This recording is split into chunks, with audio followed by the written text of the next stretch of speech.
అరే ఉంటుంది. What is a అరే అంటాడు ఎగ్జాంపుల్.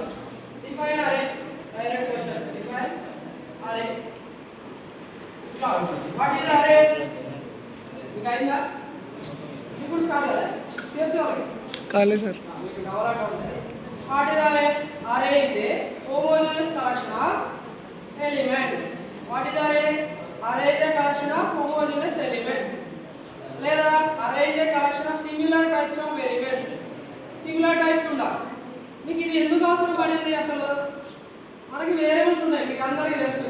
ఏంటి అవి? వేరియబుల్స్ ఉన్నాయి. int a b c d ఇట్లా రాసుకుంటాం. ఇవి 4 ఉన్నాయి. ఈ 4 ఏ టైప్? 4 కూడా ఇంటీజర్ టైప్. మరి ఇట్లా 4 ఇంటీజర్ టైప్ ఉంటాయి. సపరేట్ గా రాస్తున్న వాళ్ళు వీటన్నిటికీ ఒకటే పేరు పెట్టుకుంటే సరిపోదు కదా, ఒకటే దగ్గర స్టోర్ చేసుకుంటే సరిపోదు కదా.